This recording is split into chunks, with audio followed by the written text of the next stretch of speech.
I have been telling you all day, you need to come back for this session. It is going to be a great time and you're going to learn a lot. I've seen these images that you're about to experience over the next hour as we show you not just great images from incredible wildlife photographers, but also give you the behind the scenes.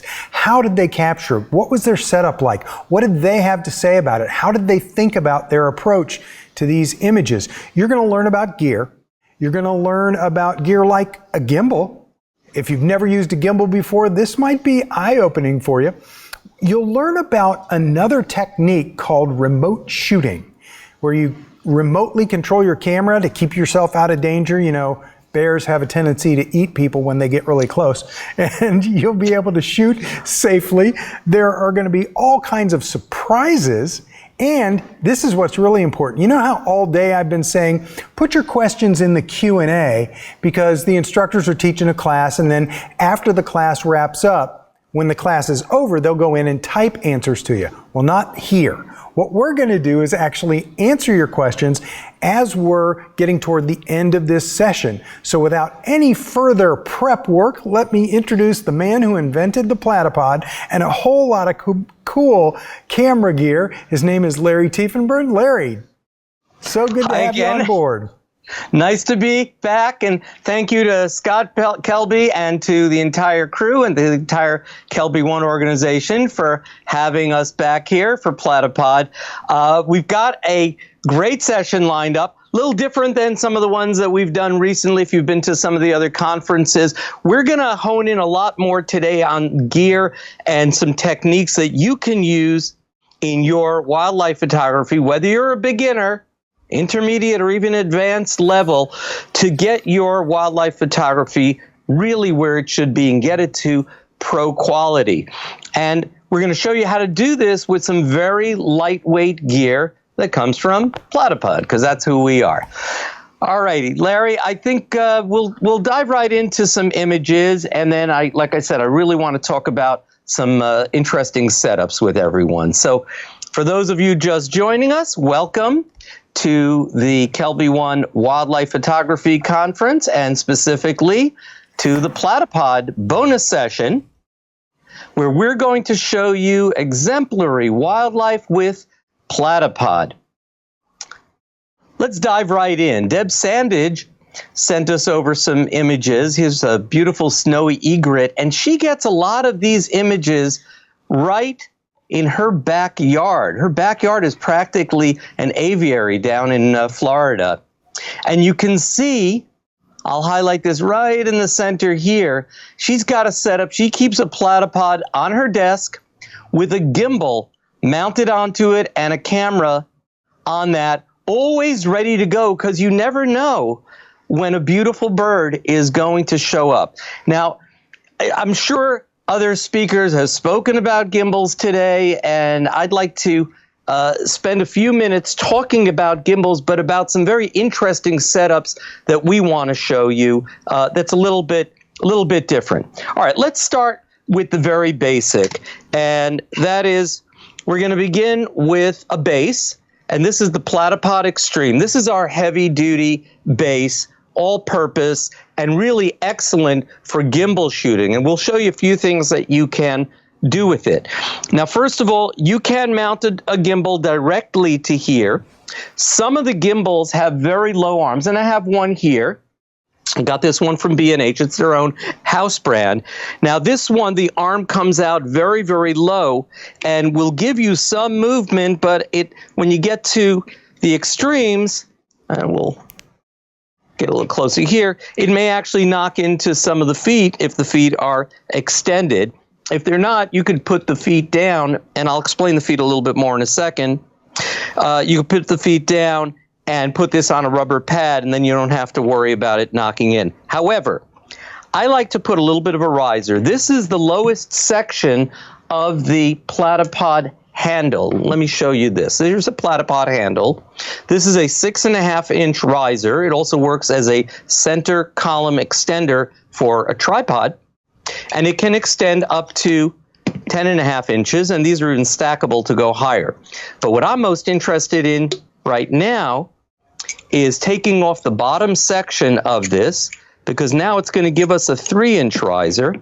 I take off the cap from the top, and then I can connect these two together and form a 3-inch riser.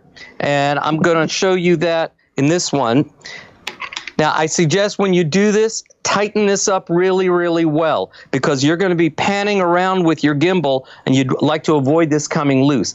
If you find when you're done that it's too tight, it's stuck, well, then take a rubber pad like, this one that comes with our multi-accessory kit. We'll talk about that more, and then you could loosen it up with that, or even use a wrench to open that up with. So we're going to get this on nice and snug. Then you take your gimbal. Now, a gimbal has 2 movements to it. It can move side to side, so it pans. And first, let's get this right on here.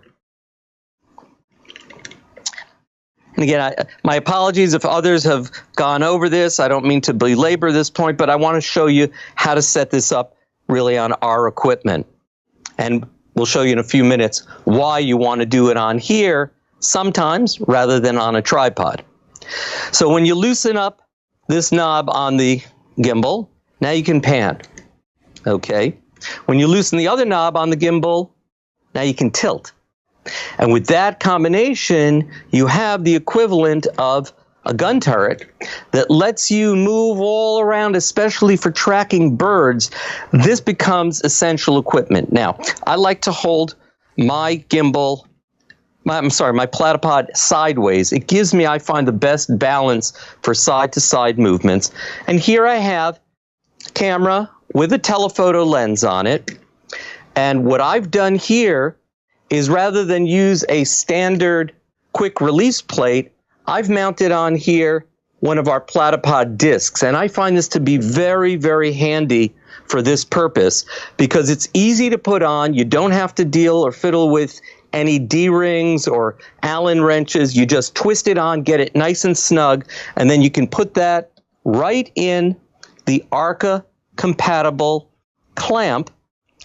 And for those of you who don't know what ARCA compatible is, there's a company called ARCA out of France that makes all kinds of clamps, and they've become the industry standard for quick release plates. You'll find 90% of the quick release plates that people are using out there are ARCA compatible. Manfrotto has a different one, and there's a few other different ones, but this will handle almost any quick release plate. Now, you want to get this in really nice and snug. Now, as you can see, you have a rig that you can tilt with, pan with, and move around with very, very easily. Now, we're going to show you a few other things that you can do with this. One other nice thing, well, you'll say, well, how do I get a vertical image with this? Well, that's simple. Long lenses, 200 millimeters or more, generally come with a built-in collar ring. There's a ring around the lens here that actually lets you slide. I'm loosening a little knob. Let me move that over here. Okay, there is a little knob right over there. Okay, if I loosen that, now I can turn my camera to one side, to the other side, so that I can now take vertical images as well. Now, I could leave everything loose and have total freedom of mobility around to capture, especially to capture birds with, or any animals. The other thing that's nice is this is so well balanced. Now, there are some balance controls on here, so well balanced that I can let it go. And even though I've got a long, heavy lens on here, it stays in one place and doesn't tip right over. What you don't want to do is mount it to the base of your camera. You want to mount this with the lens on here. Larry, did I leave anything out on the basic setup? No, I think that's pretty straightforward. And just to let people know that haven't picked it up already, or who are brand new to Platypod, Platypod is the best tripod alternative. It packs flat and small, and you're going to see a lot of clever ways that it can be used.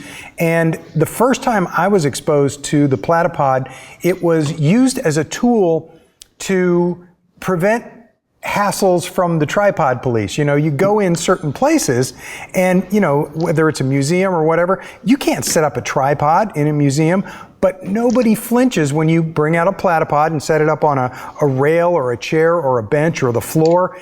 And so it worked great for me in those circumstances. But then with respect to the wildlife conference and hiking and things like that, using the camera on trails, this is a great solution, and in fact, I like it a lot better than hauling around a tripod because it's a lot more comfortable, it's smoother, I can get through the woods, walk on those trails, and then as soon as I'm ready to take a shot, I can either strap it to a tree branch, strap it to a tree trunk, or put it on the ground and get great shots. So that is my very brief testimonial about why I love platypods in general. Dr. T, go ahead and take back over, and let's look at what's next in the slideshow. So, well, Larry, now that you brought it up, let me just show a little bit more about the Platypod Extreme so people will understand what's going on here. Aside from being a metal plate, it has an embedded titanium bolt right here that will handle tripod heads, gimbals, anything with a 3/8 inch base, including that little handle extender that I showed you over here. And that bolt is welded in, locked into the base, so it's not going anywhere, and you don't have to screw it in from behind to get it to work. What's nice about this model called the Extreme is it also has extendable legs. So you take the legs, you pull, you twist, and you'll notice it goes out into a trapezoid shape, which is very, very stable. Now you might say, what are those funny red things at the bottom?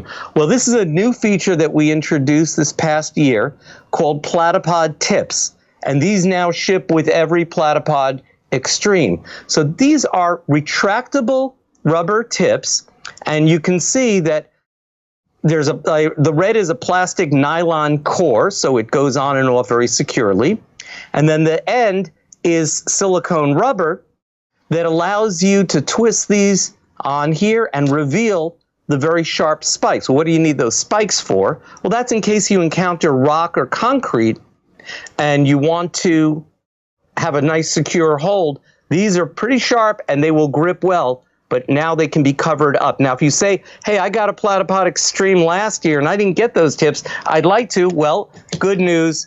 For a few bucks, you can purchase a set of 4 Platypod tips and add them onto your Platypod Extreme. The Extreme also has belt loop attachment points so that you can strap this onto things, and we're going to show you in a few minutes how those are used. There are also mounting points for 1/4 inch devices so that you can add on lights and microphones. That's more for different purposes other than wildlife, but basically now you understand what you do with the Platypod Extreme, and we're going to show you some more things in a minute. I'm going to go on to my next slide, and this is also from Deb Sandage, and this is showing you images that she obtained right in her backyard using this type of a rig, always ready to go. All she has to do is turn on her camera and start shooting. Telephoto lens is already mounted, and she's ready to move around with her gimbal. Now, I'm not sure whether these images were done with a Platypod or not, but they were so gorgeous, I had to share them with you. Deb sent these over also. I particularly love the background here that you see behind this bird. But one other thing to bring out in this image is the reflection off the water and the importance of getting in through low angles. Now, I watched some of the presentations today. Matt Kloskowski was talking about it. Others were talking about getting down low instead of shooting down onto the bird is very, very important, because this way, when you're down low, all of a sudden you're picking up distant background instead of maybe just the water or the grass behind the bird on ground level. So that's very important to getting interesting backgrounds and going down very low. And we'll bring this out more in another minute or so as we progress with these images. Here's a setup that I particularly wanted to show you. It's something a little bit different, and I wish I had one here in the studio with me, but I'll point it out. This is from my friend, another Platypod Pro named Shiv Verma. And Shiv has shown how he's taken his Platypod Extreme and strapped it onto a railing. Now, you're going to find this is a very, very common and useful setup. When you're going hiking, you're walking over a stream, on a little footbridge over a stream, there's almost always going to be a railing around, and you can set up a tripod, a platypod, with either a regular ball head or a gimbal on it to make that work. Now, here's a different type of gimbal. You'll notice it's kind of a half gimbal. This is known as a Wimberley Sidekick, and I think you can only get these from the Wimberley company. I haven't seen them elsewhere, but I guess you could look around. What this does is it uses the panning function of a ball head. And let me just break out. So here's a Platyball Traveler. This is one of our new, inexpensive, but very highly useful ball heads. And this has a panning base. If I loosen this up, now you can pan around this base. So what the Wimberley Sidekick does, it allows you to use the panning base of your own ball head. And then what you do is you turn the ball head sideways, like this. And you will then mount the Wimberley Sidekick into here. All right, it just goes in this part. And now you're using the panning from your ball head. And I'm going to go back to the image. But for the tilting function and mounting on your camera, that goes on to the Sidekick. So that's a tool some of you might be interested in. It cuts down about half the weight of the gimbal. And if you're already taking a ball head with you, it's a nice little addition onto your ball head. So something everyone might be interested in looking into if you don't have or you don't want to take a full-sized gimbal. This will certainly support a long lens. And I think this is a 500 or 600 millimeter lens that Shiv's got mounted onto here. And you can see the lovely image that he took with this setup. And this was just a few days ago of a Cooper's hawk with this rig. On to Bob Coates, and I want to show you something very interesting. We sort of advertised that we're going to talk a little bit about a ground level setup for your gimbal, and one that you can actually move around, whether you're on grass or on sand.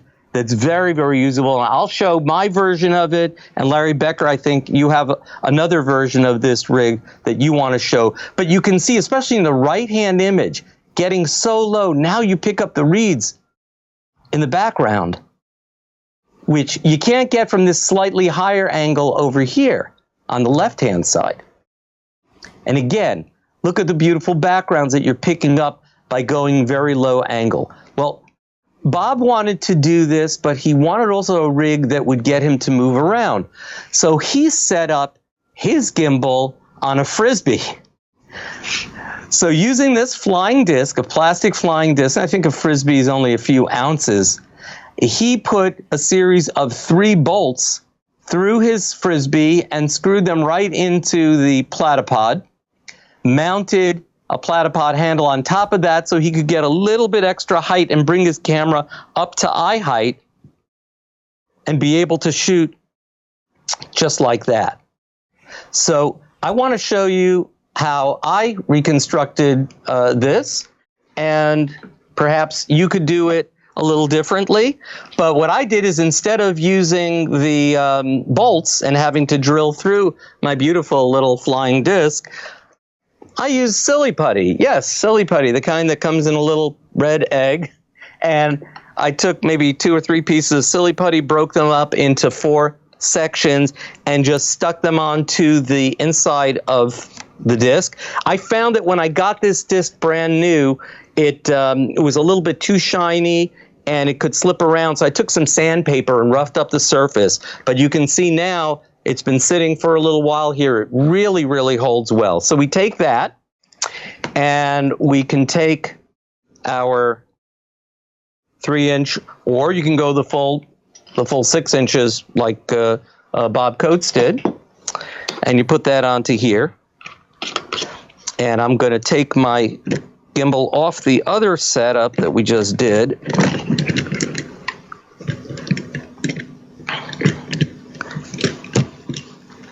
And put this onto here. Now I'm going to show you in a minute or two how to set up a gimbal also where you don't have to buy a gimbal.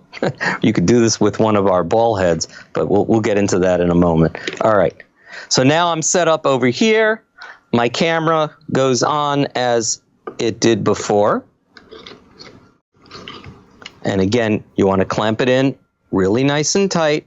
Okay.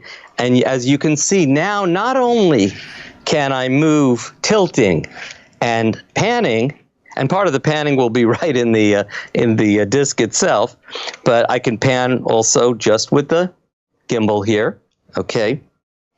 But I can also now slide around, move around, get a little bit different perspective. And this is great when you're going on sand or on soft surfaces. I think, Larry, you had another rig that you wanted to show. We'll take a minute. I do, and I also want to emphasize why it's so important. Bob Coates, you could see in the image with him laying on his stomach, and you see the camera right at eye level because of the way he built all his gear on top of that flying disc.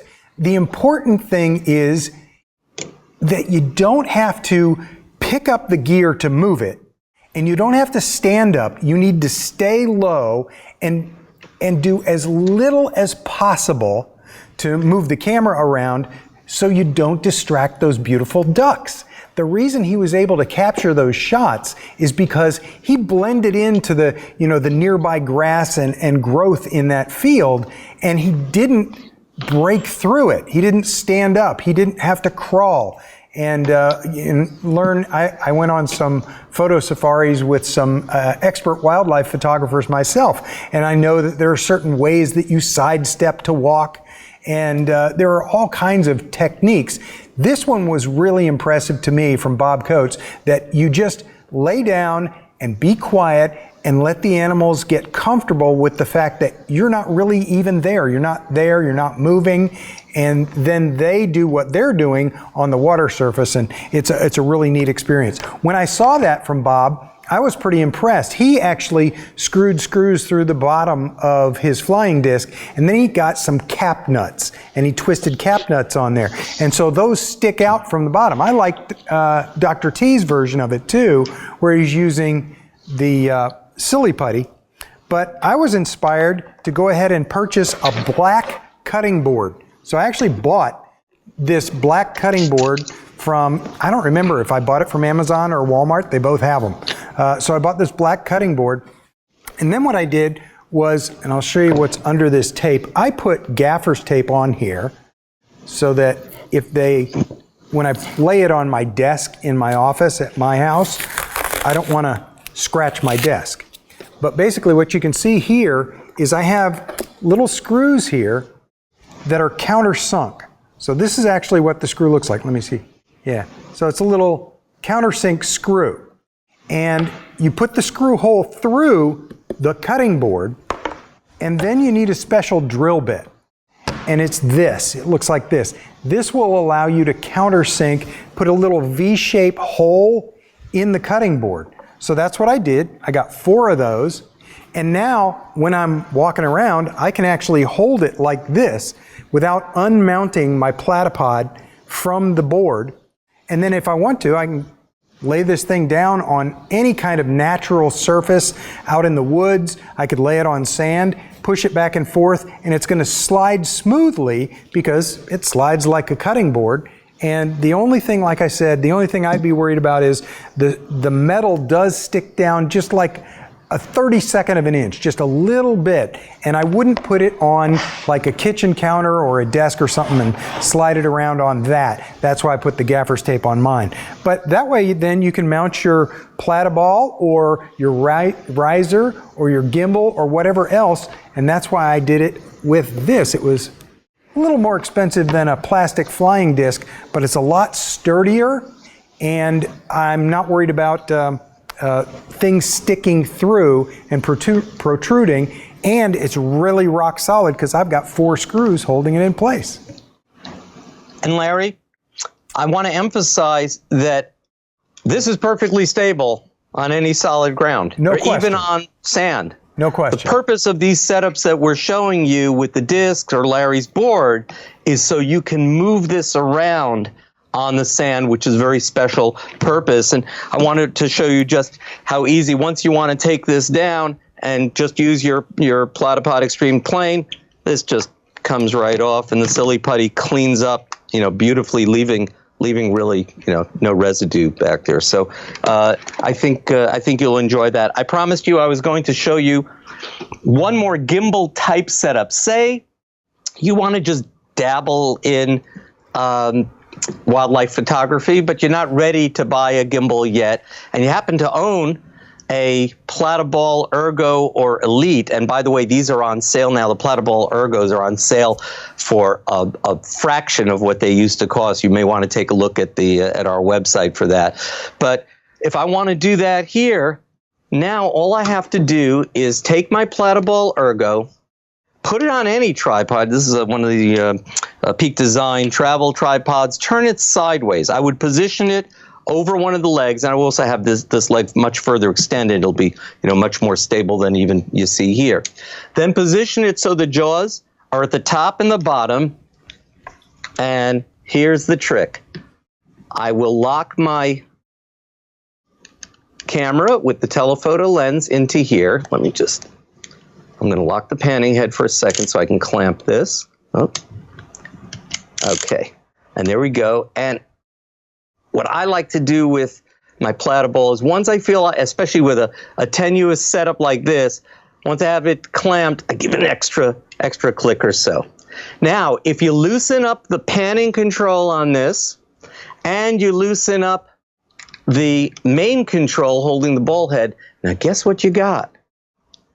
You've got a gimbal that you have just jerry-rigged and you can use. So besides being a great little ball head altogether with push-button controls, the Platypod Ergo doubles to do that, and you can't really do that with a standard ball head where the panning's at the bottom. Having the panning at the top, like we have with the Ergo, allows you to do this. So if you have more questions about that, put them in the chat and we can try to answer them at the end of the talk. And again, if you have questions about anything that we're talking about, we are here with you live, and we'll be happy to take your questions at the end. Larry, are we ready to move on, or did you have any other comments here on the low ground gimbal setup? I'm good to go. I'm watching you do what I do. I have used that kind of, I don't own a gimbal, and every time I think about doing it, I have yet to buy one, just because I can do it with my Platypod. Alrighty, so let's move on to one other. We'll show you Bob Coates' final image. I want to show you beautiful, beautiful image of this duck taking off in flight. All right, let's move on to Bob Davis for a different topic. We promised you we would discuss remotes. Now, there's a lot of different ways to do remote photography. There are apps for your cameras, which can go with your phones. If you're using an iPhone and an Apple Watch, you can do remote photography like that. But when the pros are doing remote photography, they're using setups generally like this, and they're usually using a device called Pocket Wizard, made by a company called Pocket Wizard. Now, these are little devices, and I'm going to break out to show this to you. These are little devices that are meant originally for firing off studio strobes, but they are also very, very handy for firing off cameras. I'm going to show you in detail how we can use this. Again, people out there are going to say, oh, I do it this way or that way. That's fine. And any way you want to do it is okay. But again, when looking at sports photography or wildlife photography, the pros do this because the Pocket Wizards are known for their stability, their reliability, and the transmission here can go between 1,000 and 1,500 feet line of sight, which is really great when you want to get into a position of safety, and that's super important. All right. Now, these are not, just so people are clear, These pocket wizards are not something that Platypod sells. You'll need to look on the B&H website or someplace else. Dr. T is just showing us state-of-the-art equipment so that you can get a feel for how you might do this remote photography in the same way. Well, disclaimer on state of the art, Larry, is I've had these for about 30 years and they're still working great. Pocket Wizard makes newer versions of these transmitters and transceivers that are about half the size and weight, and they work every bit as well, and they're even less expensive than I paid for these years and years ago. I think you can pick up a set of 2. Oh, in the older days, Pocket Wizards came in Wait. We lost your feed just for a second. You were saying that you can pick up a state-of-the-art current model for about how much? Under $200. Very good. Sorry, go ahead. Okay. So these used to come in 2 flavors, transmitters and receivers. Now they're all called transceivers because any Pocket Wizard can be either a transmitter or a receiver. So I have here one receiver and one transceiver. So I'll use this one as a transmitter, this one as the receiver. Now let's talk in a little bit more detail. I'm going to go kind of slowly here. I apologize if some of you know this stuff already, but there are some beginners out there who are going to want to know the details. One other piece of equipment you need to buy, and it costs about $15 or $20, and you have to buy this Pocket Wizard branded, because otherwise you risk a lack of reliability. And you can pick these up at B&H Photo. They make specific cables for each camera, Nikon, Canon, I think Sony, and I'm not sure about others. But I have here a Nikon 10-pin cable from Pocket Wizard, and it comes with an adapter because some of the cameras need you to have a stereo jack hookup and some need a mono jack hookup. Mine needs a mono jack hookup, so this Pocket Wizard cable comes with that adapter.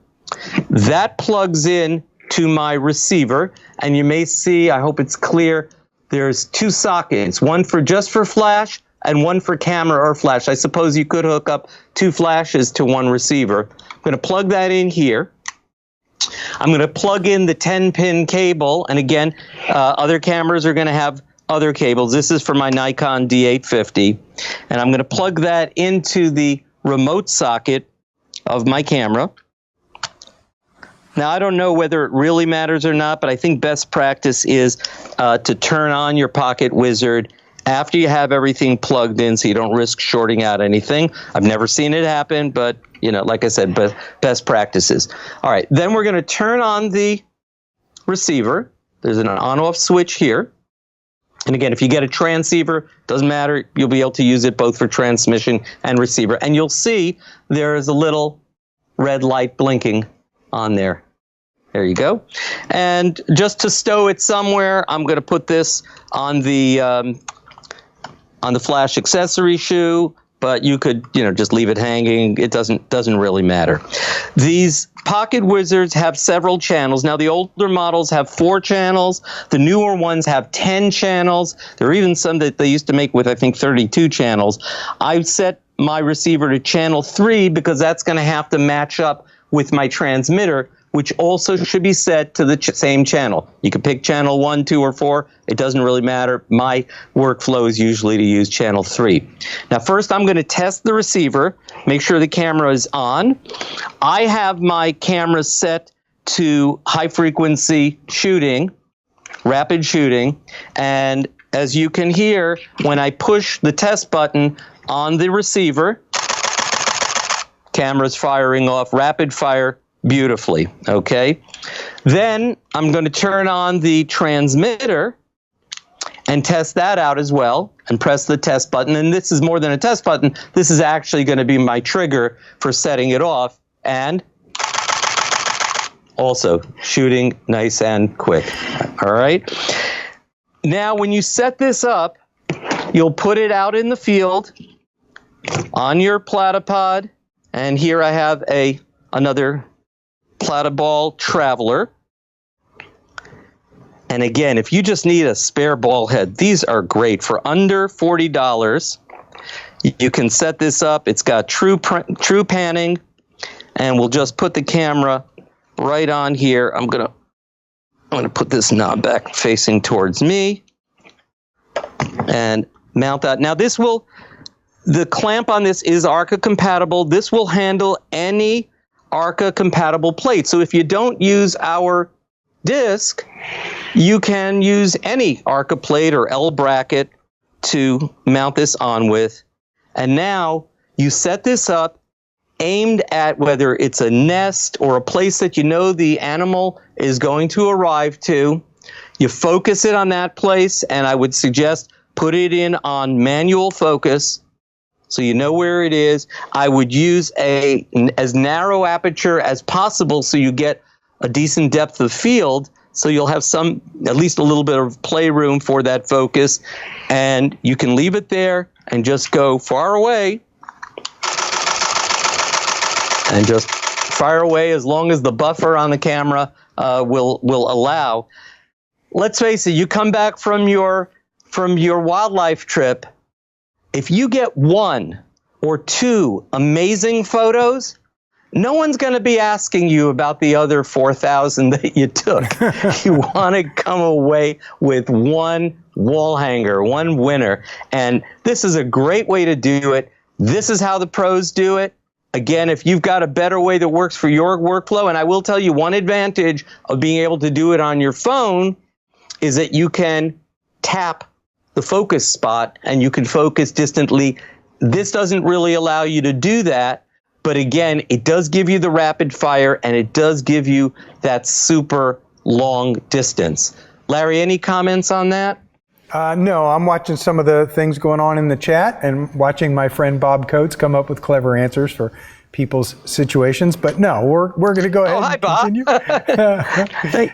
Thank you for being out there. Yeah, we'll go ahead and continue with the slideshow, and also continue with the invitation to let people ask. Any questions popping up as you're watching Larry T put these configurations together and work with the gimbals and other things, as you think of them, feel free to ask questions. Dr. T? Now again, Platypod Pro Bob Davis used to be a wedding photographer, and he gave that up to become a wildlife photographer and instructor, and he does do workshops for wildlife photography. So you might want to look up Bob Davis's website. But here, he wants to get up close with this coyote, so there's his rig again. And look, some just beautiful images, and with a little squirrel. And there you can see his rig, his setup for that as well. I'm going to move on then. And again, if there are questions, put them either in the chat or in the Q&A, and we'll pick those up towards the end of the session. Here's an image from Kathy Weatherston, just showing what you can do right from your home. If you've got the wildlife around your home, and in fact, in my own house, we get deer going through here all the time, and I can easily get images as long as I'm ready for it.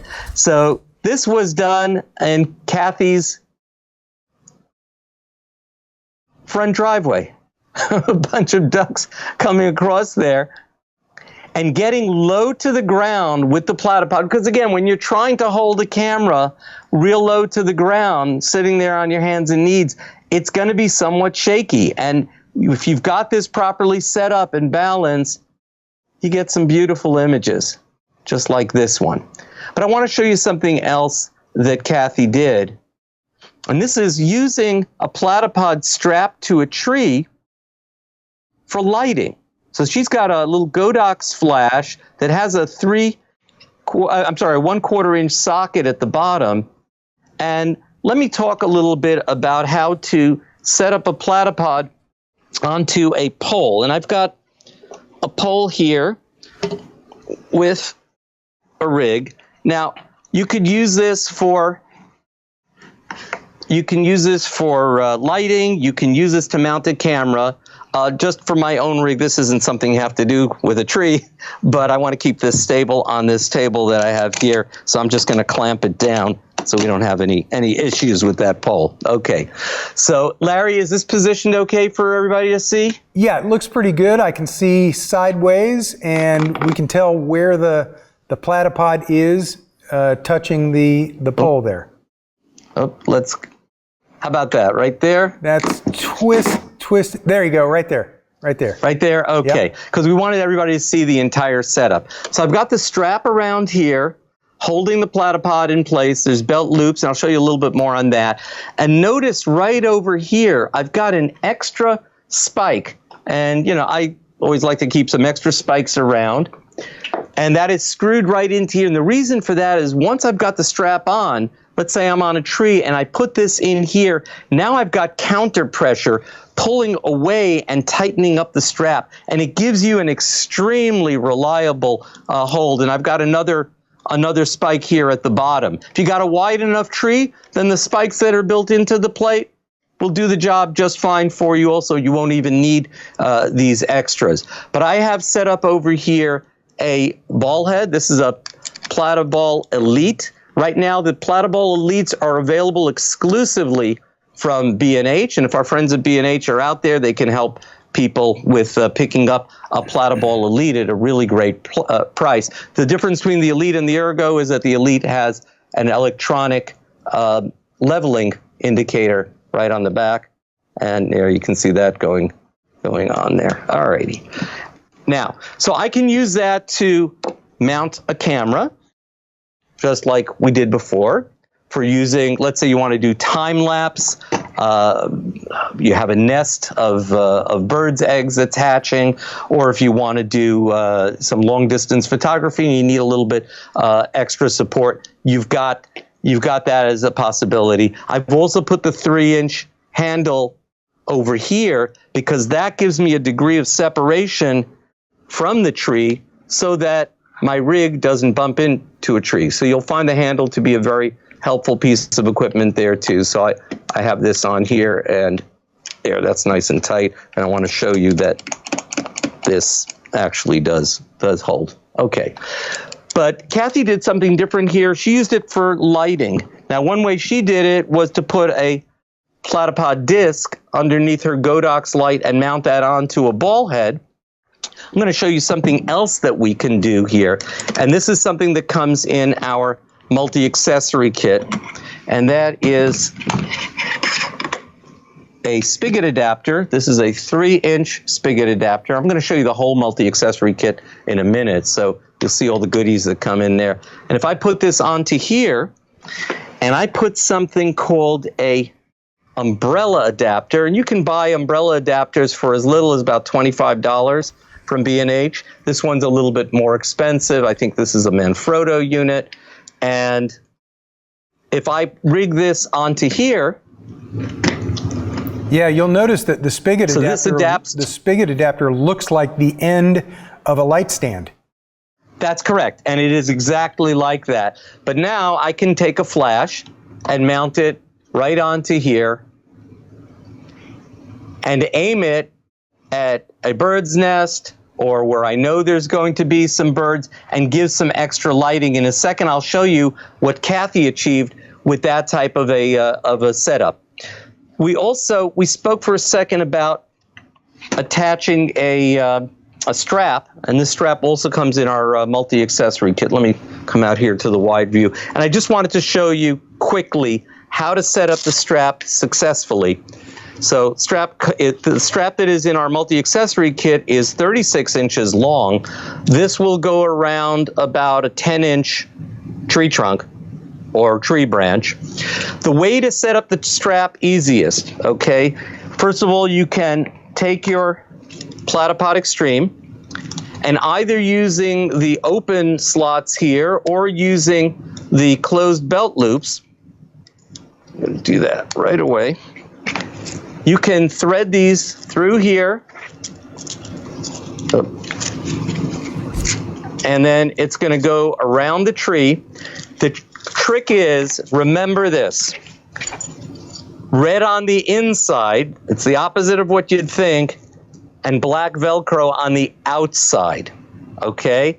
And if you do it like that, just loop this right through the double D rings, then you can lock that onto the tree and then use your spikes for counter pressure. If you want to go around something really narrow or you need a super tight hold, Then you can use these double D rings. Now I'll show you the advantage of the double D rings. Let me come in a little bit closer here. Okay. So for the double D rings, you're doing the same thing, black on the outside, red on the inside, and I'm going right through both rings and coming back. It's over under. I go over one ring and then under the second one with my finger underneath it to prevent it from sticking to the to prevent it from sticking to the Velcro. And then what happens here is that as you try to unlock it, it gets even tighter and it holds really well. So we do have a video on the web or on our website in our FAQs of how to do this if you need a review, but I just wanted to show you briefly. So let me just get this rig off of here. And I'm going to just pull this out for a second here. So our multi-accessory kit sells for under $29, and it contains this strap. It also contains the spigot adapter that I showed you before, as well as a Platypod disc, the Arca disc, a rubber pad in case you just want to set your Platypod on a tabletop and not even have to deal with rubber feet, and a little carabiner and a bag to hold everything together. I think you'll find a really good deal on that, and we do have a deal where you can buy a Platypod Extreme and an accessory kit all for $169. So you're effectively getting the accessory kit for $20 instead of $29, and I think that's a really good buy. So let's just show you the final image from Kathy Weatherston. And again, I'm going to go back one more slide here and just show you her setup. Watch carefully, and you can see how she's got this light strapped around the tree. And she's done this with a ball head. And the final image. So what she's achieved is now she's got beautiful lighting on the owl, and she's thrown the background into a much darker, deeper color, which allows the owl to kind of jump out from the background of the scene.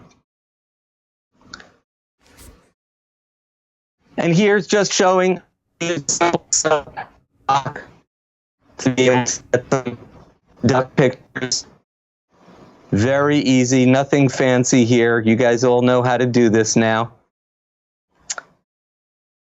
And that's the end of the main part of our talk, but stick around because Larry wants to tell you about some special offers. Yeah, in fact, if we say on Dr. T's screen, I'll just describe what's going on. Every time you go to the Platypod website, you will see a banner like this. And what Platypod offers is something called instant loyalty rebates. What you're able to do is you can get a discount based on what you're purchasing. So you see where the very first one, it says you get 50 off the shopping cart. As long as there's $400 worth of gear in there or more, you get $50 off.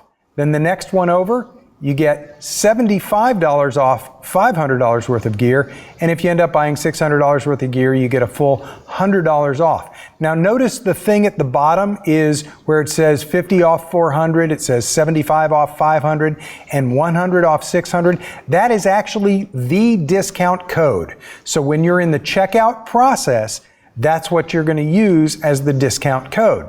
I also want you to notice that in white letters at the very bottom, U.S. shipping is going to be free on all orders that are over $99. So this is not a limited time special. This is something that you can get today or next week or next month. When you go to the Platypod website, you will see instant loyalty rebates, and sometimes they change up a little bit, but it's been pretty consistently like this for ages at the Platypod website, so you know you can get that.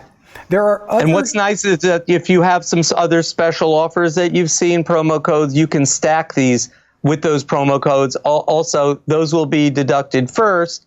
And then if the total is over $400, $500, or $600, then you'll get these as well. When Platypod comes on and does a conference segment like this, you're going to get a lot of learning, a lot of behind the scenes and a lot of training. Can you tell Larry and Larry are both enthusiastic photographers? So you're going to learn a lot from very good photographers that Dr. T knows. These are Platypod Pros and they're shooters. And there are a lot of ways that you learn from those people. Sure, you can sign in to a conference session like this as part of the Wildlife Conference, but if you go on screen, you'll actually see there are places that you can learn. So one of them is that you can subscribe and learn on the YouTube channel. And I think that was the previous slide. So you can subscribe and learn on the YouTube channel. And you could go to YouTube and do a search for Platypod channel. And make sure you do that search, because if you search for just Platypod over on YouTube, there are tons and tons and tons of people who have done videos with and about Platypod stuff. Scott Kelby, Moose Peterson, Rick Salmon, and you'll see their videos about Platypod gear. But if you want to see stuff from Platypod, you want to go search for Platypod channel. Now the other option is you can go to the Platypod website and you click at the top where it says Learn. You click on Learn and you'll go to a page that looks like this. And this is going to be a lot like what you would consider a blog, but you'll also see there are different looks to these images. So you see the two on the left side that have that kind of red border around them, and it also says YouTube stamped into that little thumbnail there.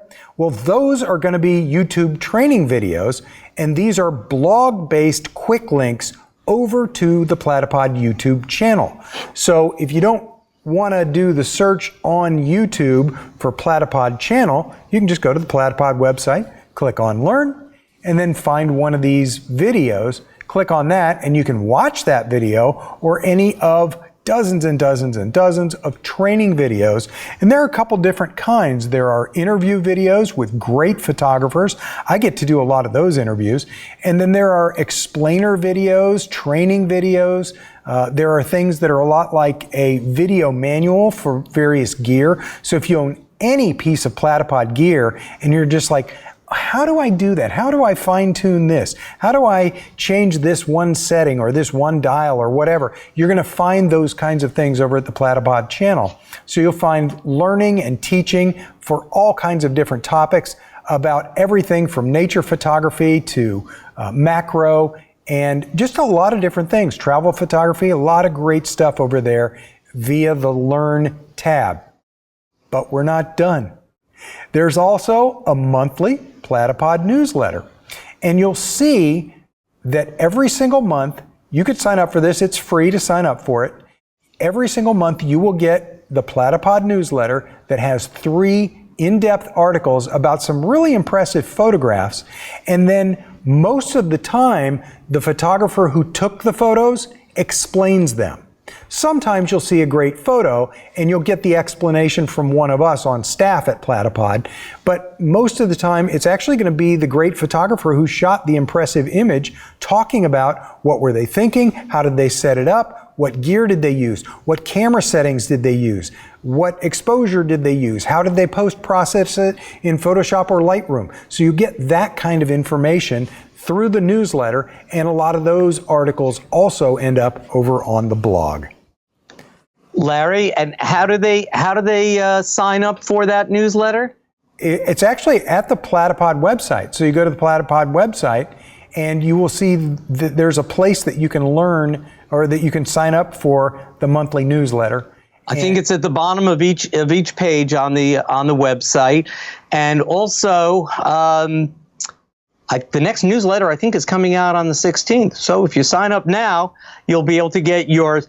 You guys, you're going to love this. It's 3 articles every month, and you're going to find something that really tickles your fancy and will stimulate and give you some ideas. Plus, we often have special offers. There'll be announcements, especially in the month of January. We're going to have some huge announcements. And you want to stay tuned for that. What's that? I said somebody's dropping a hint. Yeah, there's hint. Yeah. something big coming in January. It won't change anything that you've seen today, but it will give you some new ideas for other purposes other than wildlife photography. Yeah, very cool. All righty. Now, and there's another place that you can learn, and actually it's community. You can learn and share, and you can show other people, what are you doing with your gear? What are you capturing? You're having an issue with, you're wondering how to get the most out of a particular piece of Platypod gear. Well, wouldn't it be cool if you could talk with a whole bunch of people who also own Platypod gear and share their secrets and tips and tricks, and also share their images and inspiration? That happens on Facebook, on the official Platypod users group. So go over to Facebook and look for Platypod Users Official. That's what it's called, Platypod Users Official. You have to ask to be a member of that group. And if you ask and get approved to join the group, you can post questions, you can post your images, you can share all kinds of things with people. And I can tell you that Platypod has discovered some fantastic photographers and then turned around and featured those photographers in interviews and training videos and things like that, because they got found over on the Platypod Users Official page on Facebook. Very cool stuff. It's a great way to share. And usually, by the way, don't be afraid to sign up. Usually within a few minutes, or certainly within a few hours, you'll get an approval to join the group. So don't think you're going to have to sign up and you have to wait a month, to get approved. It's usually very, very fast. Yep. And there are no really puzzling tests and exams and stuff like that. There is something called Platypod Pros, and this is a growing list of people. I see some people that I recognize: Terry White, Scott Kelby, Rick Salmon. My picture's on there. And there are a whole lot of really great photographers, people that I've learned a lot from over the years. Deb Sandage is in the mix here, and you will learn a lot. Eric Kuna is on that list. Eric Kuna, I'm actually right by Eric Kuna, shoulder to shoulder right there. Yeah. Very cool. But yeah, Platypod Pros are a bunch of people that contribute images and training and inspiration. And the Platypod Pros are a big source of some of those videos, those training videos, and a lot of the great content that's part of the learning on the blog. Dr. T, thank you so much for joining us this evening and doing that training and sharing those awesome images. Great stuff from our friends at Platypod and those wonderful Platypod Pros who shared their images in the Wildlife Conference. Well, thank you, Larry. And once again, when you're using those codes, remember, you can enter one promo code and then come back and enter another promo code afterwards to be able to stack those. Larry, did we have some questions in the Q&A? Let's see what we got. I'm going to see if anything came through. Going over to my text message. I don't see anything on text messages. Let me see if I can sign in and see the discussions. Okay, there we go. We did have, I think, Bob Coates and Shiv Verma were out there. I think they've been answering some questions for people as well. Yep. Here's one. Will Really Right Stuff gimbal head work on the Platypod Extreme? Well, actually, I think somebody already answered that. Bob Coates already answered it. Thanks, Bob. The answer is yes. Yes, it will. And again, remember, for some of the gimbals, you might want to use the riser either at the 3-inch level or the 6.5-inch level to get that up to a more comfortable height. But yes, you'll be able to use it on our equipment, no question about it. By the way, Neil said Neil loves these Platypod presentations. So much energy. Thank you. Lots of folks liking this. Great session. You guys are saying lots of very nice complimentary things. I'm looking for some questions, though. Seeing if I have any questions. All right. Looking for some other ones. Great deal. Oh, somebody wrote, that's a great deal. But I now need to buy some stuff for my wildlife photography. Please go ahead. Will you show the 2 bundles on the website that are available for the 25% discount? I don't have access to do that. So it's stream. it's very simple. If you go to shop, you will find all of our products listed. And there's that banner. Okay. And if you want to see the Grip Plus Basic bundle that I mentioned, that is right here. Okay. And there is also the accessory kit. Yeah, you just passed it right there. Yeah, that's the multi-accessory kit, but you can also find, I believe, multi-accessory kit plus bundle. I don't know why I'm not showing it right now. Okay. But let's see. Guys, I will make sure that is active very soon, within a few minutes. Okay? I also do see some other questions. Lee says, does Platypod ever do specials in Canada? Maybe at Henry's Camera Stores? We don't. It's only through our website. And by the way, there is a postal strike in Canada now. We have figured out a way to ship around the postal strike, so you can order now to Canada, and we will still be able to get it to you. Okay, I'm looking for some other questions. It looks like Bob Coates did a whole bunch of answering questions in the chat already, so I'm seeing answers. I'm looking for anything else. All right, I think we're good. Guys, right, as soon as we hang up here, I'm going to make sure that the Extreme Plus Multi Combo Bundle for $169 will show on that shop site. So we'll get that active within the next 10 minutes. Sounds great. Dr. T, thank you again so much for helping us out, answering lots of questions, and having a lot of insights on these wonderful wildlife photographs from some incredible folks. I have fun collecting these images from our friends and getting a chance to see them, and then hear the stories behind how they captured them, and then seeing those little mini videos, and Bob Coates laying on the ground and pushing the flying disc around, or seeing the videos from Kathy Weatherston. Just great stuff. So very, very helpful. Thank you, Dr. T, and I hope you have a wonderful evening. You're welcome. Thank you. Have a good night, everyone. Thanks for joining us.